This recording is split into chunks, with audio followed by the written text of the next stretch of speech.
Warahmatullahi wabarakatuh. Selamat pagi teman-teman semuanya. Pada kesempatan kali ini, sebagai moderator dari kelompok pertama atau kelompok 1 akan mencoba untuk menjelaskan tentang pajak pertama nilai atau PPN. Sebelum memulai untuk presentasi, kami akan memperkenalkan anggota-anggota saya, rekan-rekan saya. Sebelah kanan saya ada Saya Nabila, Abdul Hafiz, tempat polisi, yang kita Rafiqa, ada mana kami? Nah, kita belum ada tak sabar sih tentang apa sih PPN. Nah, tanpa berlama-lama, maka untuk materi pertama akan disampaikan terlebih dahulu oleh Bu Pita. Para Ibu Pita, dipersilakan. Nah, materi yang pertama itu mengenai pengertian pajak pertambahan nilai atau PPN. PPN atau pajak pertambahan nilai adalah jenis pajak yang dibebankan kepada pembeli atas suatu barang atau jasa. Kemudian pajak ini dikenakan dari produsen hingga ke konsumen. Walaupun dibebankan kepada konsumen akhir, namun tugas untuk pemungutan, penyetoran itu dilakukan oleh penjual. Kemudian fungsi PPN yang pertama sebagai sumber penerimaan negara. Kita tahu bahwa pajak pertambahan nilai merupakan salah satu sebagai sumber penerimaan negara paling besar. Kemudian untuk mengatur dan mengendalikan konsumsi masyarakat. Nah, PPN ini dapat mengatur atau mengontrol konsumsi masyarakat terhadap beberapa barang seperti untuk barang-barang mewah. Kemudian yang ketiga sebagai alat untuk menghitung kekurangan atau kelebihan pajak yang harus dibayarkan oleh pengusaha kena pajak atau PKP. Kemudiannya objek PPN. Yang pertama barang kena pajak atau BKP.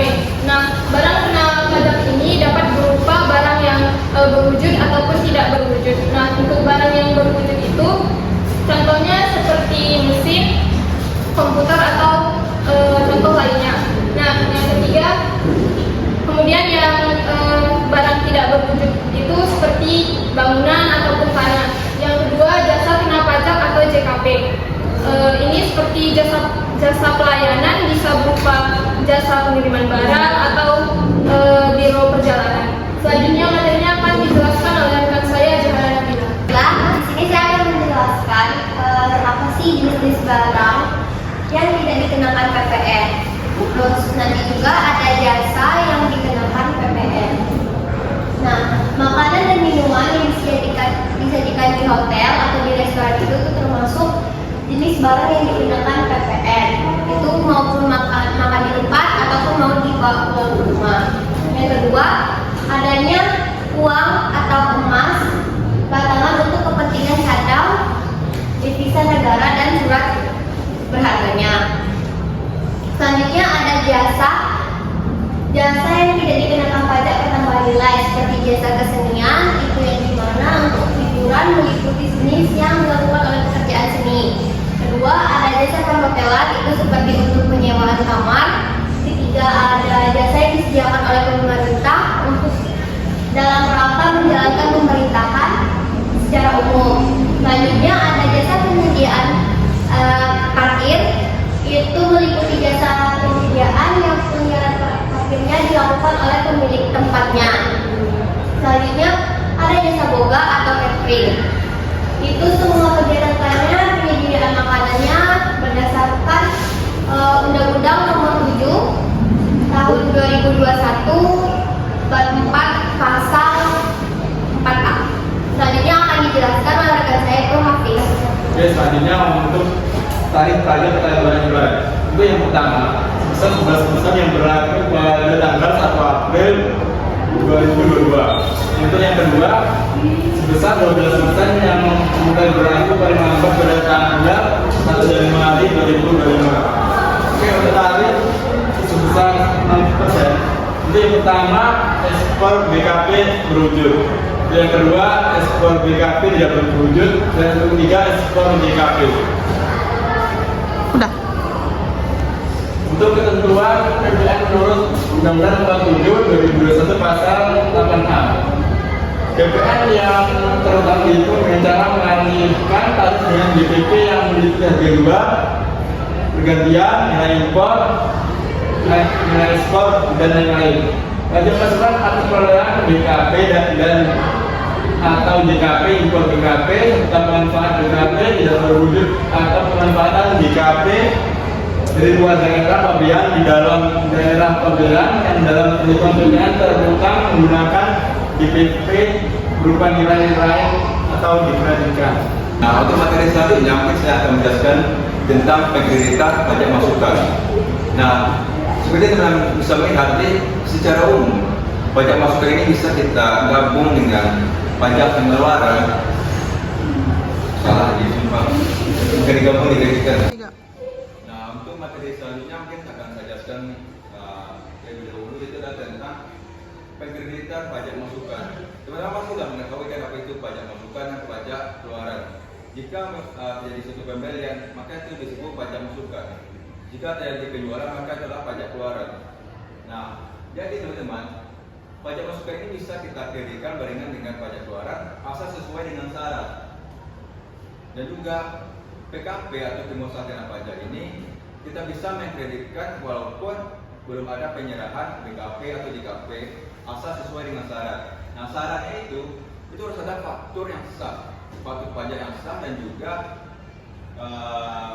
tidak berlaku untuk pengeluaran pribadi atau yang tidak terkait langsung dengan usaha atau operasi yang dilaksanakan oleh PKP tersebut. Nah, pada akhirnya kita bakalan melakukan penyetoran. Nah, seperti teman-teman ketahui, kita akan melaksanakan pajak masukan, pajak keluaran, itu bakalan dihitung teman-teman. Untuk pajak masukan atau pajak pengeluaran, itu bakal kita lihat mana lebih besar. Jika seandainya pajak masukannya lebih besar, terus dikurangi dengan pajak keluaran, maka itu sisinya bisa dikompensasikan ke bangsa pajak yang selanjutnya atau bisa diminta restitusi.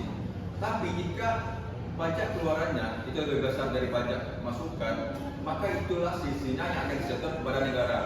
Dan terkait dengan pengembalian atau restitusi, itu umumnya dilakukan di masa akhir buku atau masa akhir pajak. Itu bisa diminta dia masuk pajak oleh PKP, itu seperti kayak eksportir, penyerahan ilmu PPN, dan lainnya. Nah, dan untuk PKP ini teman-teman, jika berisiko rendah, itu bisa diminta restitusi pendahuluan atau pengembalian dahuluan. Itu dilaksanakan supaya PKP tersebut tidak mengalami kebangkrutan atau memiliki utang yang banyak. Jadi PKP tersebut bisa tetap beroperasi. Mungkin itulah materinya teman-teman. Untuk selanjutnya akan dilaksanakan atau dibacakan oleh para dipersilakan. Nah, di sini saya akan melanjutkan materinya, yaitu pembatasan dan batas waktu. PM yang belum dikreditkan bisa dipakai paling lama 3 masa pajak berikutnya.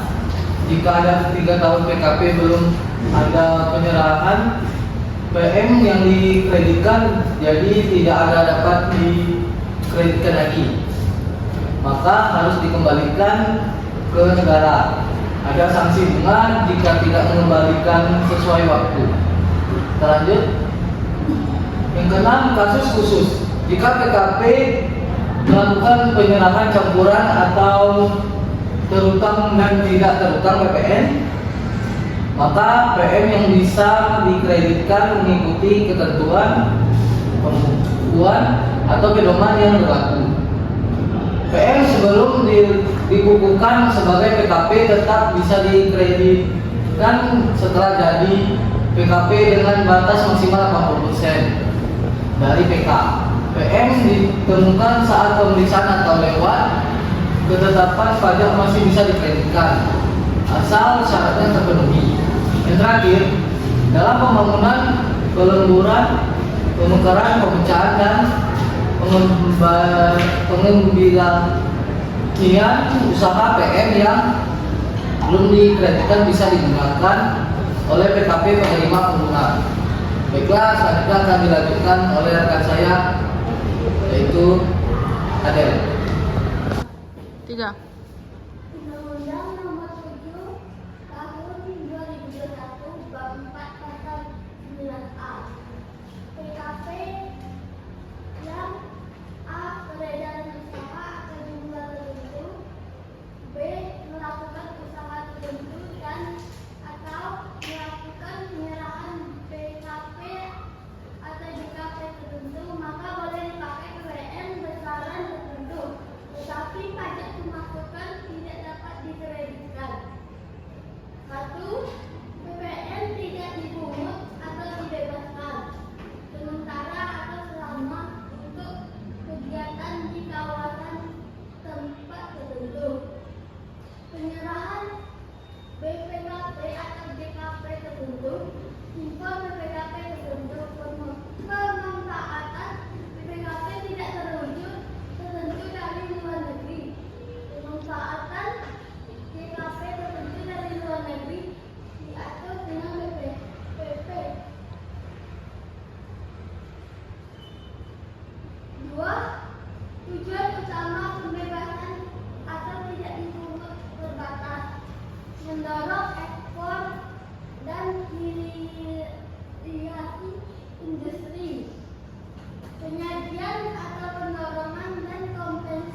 menyimpulkan bahwasanya ada dua objek pajak dari PPN. Yang pertama adalah PKP atau barang kena pajak, dan yang kedua adalah JKP atau jasa kena pajak.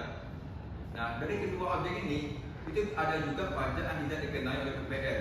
Misalnya dari PKP itu adalah seperti makanan atau minuman yang disajikan di hotel, restoran, ataupun warung.